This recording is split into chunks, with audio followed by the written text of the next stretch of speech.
Hi guys. So what I'm going to do today is I'm going to go over the Soil It's Not Just Dirt Google slide and study guide. So if you go to your science class and you scroll all the way down and you want to open up the Big Boss Battle, let me get that off there. Whoops, I clicked on the wrong thing. You want to open up the Big Boss Battle folder, and when you do that, it is the first assignment here, the Soil It's Not Just Dirt. So if you click on this, you have a link to the Google Doc. You want to click on this link and click make a copy, and that's going to make a copy of what you see over here. So soil, it is not just dirt. So what is soil? So soil, the definition, is the unconsolidated, which just means loose, material that contains nutrient matter and weathered rock. So soil properties. The uses of soil depend on their properties. These properties are composition, fertility, color, texture, density, and pH. And if you go over here, that's the first question. So what you see over here, I meant to highlight these. So these are the properties, and that's the answer to question number 1. The next question on the study guide is asking us then, what are the uses of soil? And if I go to the next slide, that information can be found right here. So agriculture. So most of the food you and other animals consume is grown in soil. So that was my first answer right here. Medicine. Many of the plants that are grown in soil are often used for medical purposes. Oxygen. The plants that we have as a part of our ecosystem is what helps provide us with the oxygen that we need in order to survive. And then soil is also used for construction and mining and development. So those are the answers that I have over here: agriculture, oxygen, construction, mining, and medicine. The next question is, what is one of the main ingredients of where soil comes from? And that is the parent material, or the bedrock.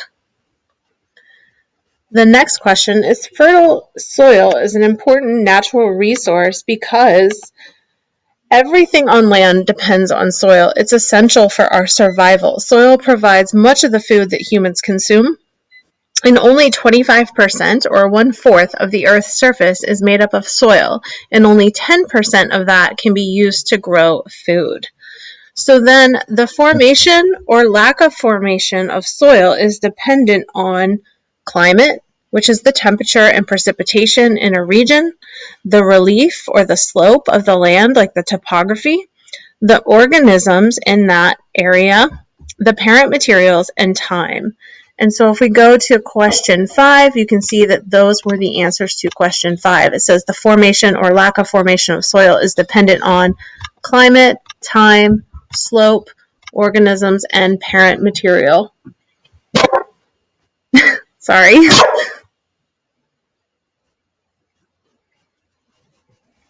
So the next question is asking us to describe the soil horizons. And if you go to the next slide, you'll see right here, we have the soil horizon. So some soil profiles have a horizon O, and this is just like the organic material that sits on top of the soil, the leaves, the twigs, the insects. Horizon A, aka topsoil, has a lot of humus and it's dark in color.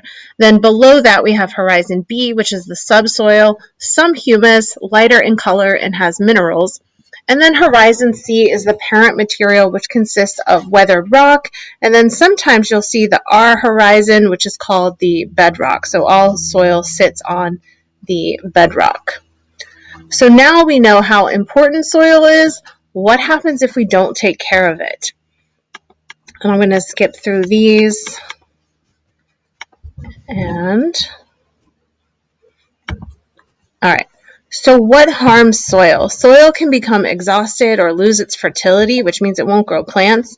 It can become lost due to erosion. Wind erosion is one of the causes of the Great Dust Bowl. And so all of this soil was lost due to poor farming practices and drought. And I believe that was one of our next questions. Nope, sorry. It's on here right. Well, I'm going too far. That's okay. All right. So then poor soil management can result in erosion, nutrient depletion, and desertification. So that is right here. So we have those three answers right here. But we can conserve the soil, we can protect it, and we can protect it through these 5 different methods. These aren't the only methods, but these are some of the most common things that we do.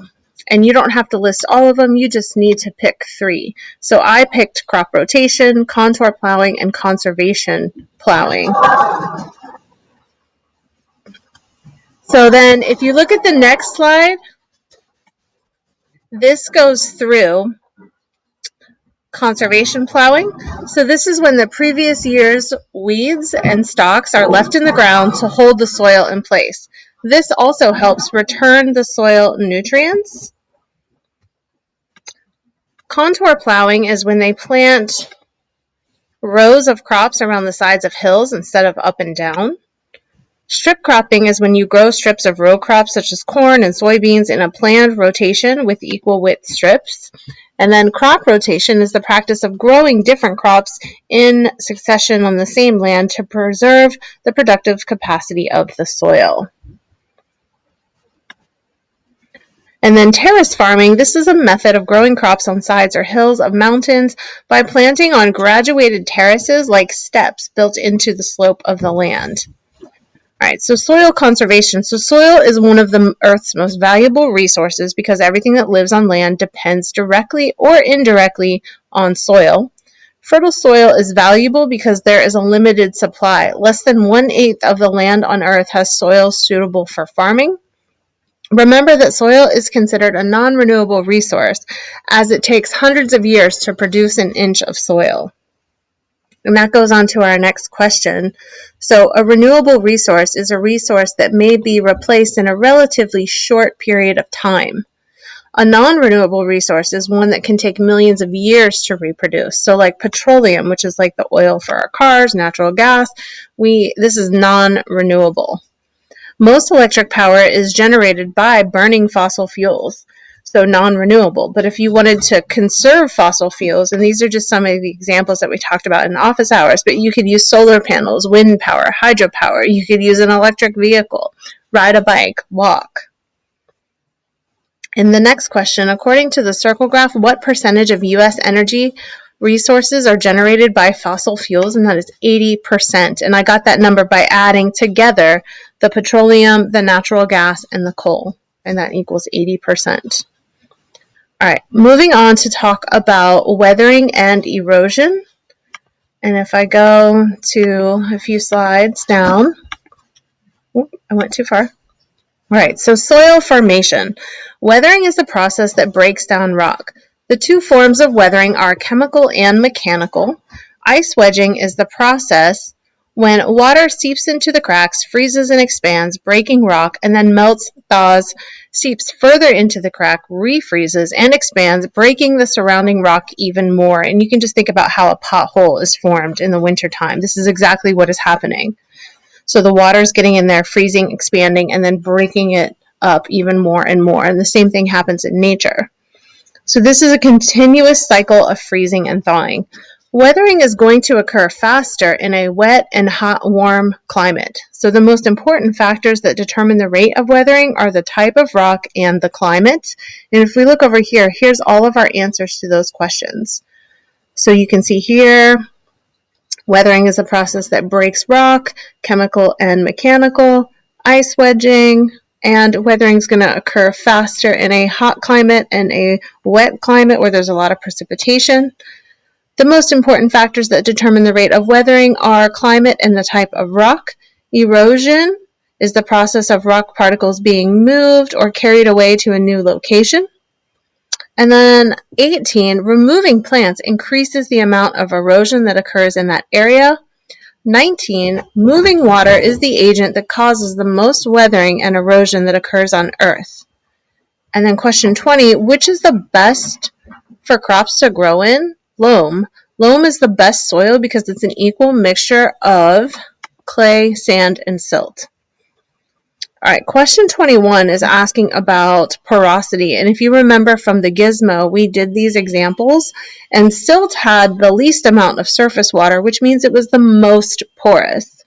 And then sand had the most surface water, so it was the least porous, and then gravel was in between. So these should be numbered 2, 3, 1. The next question is permeability. So these small connected spaces between the particles, that measures permeability, and that is just how connected the pore spaces are to one another. All right, here's that question about the Dust Bowl. So the Dust Bowl was caused by a drought and unsuitable farming practices, and basically what happened in the Dust Bowl, it was a large part of the country, it was like Oklahoma, Kansas, and parts of Texas that experienced a huge drought, and because they didn't know about, conservation plowing and contour plowing and crop rotation, what happened when there was a drought is the topsoil dried up, and then there was a windstorm, and those windstorms would just kick up all that soil, and almost all of their topsoil was eroded, and they couldn't grow any more crops. All right, the last several questions are the true and false questions. And if we read through these, what we're going to do is if the answer is incorrect, we're going to correct it with the right term. So once coal is mined, it can take millions of years to be replaced, so it is said to be renewable, and that is false. That is non-renewable. One way that people cause greater erosion is by removing plants. That is true. Soil acidity depends on the size of the rock particles. That's false. That's texture. When soil loses its fertility, the value of the soil decreases. That is true. pH measures the acidity of the substance. That's also true. Wind is the major cause of weathering and erosion. That's false. It's water. Less than 1/8 of the Earth's surface has soil suitable for growing plants. That's actually true. I made a mistake. It's not 1/4. It is 1/8. So that is true. All right, guys. That is the study guide. Good luck. Make sure you do the soil quizzes. I'll be doing that live in my office hours tomorrow if you want to join me and study this. And then make sure you also share and submit it on Buzz. And good luck on your soil test on Wednesday. Bye, guys.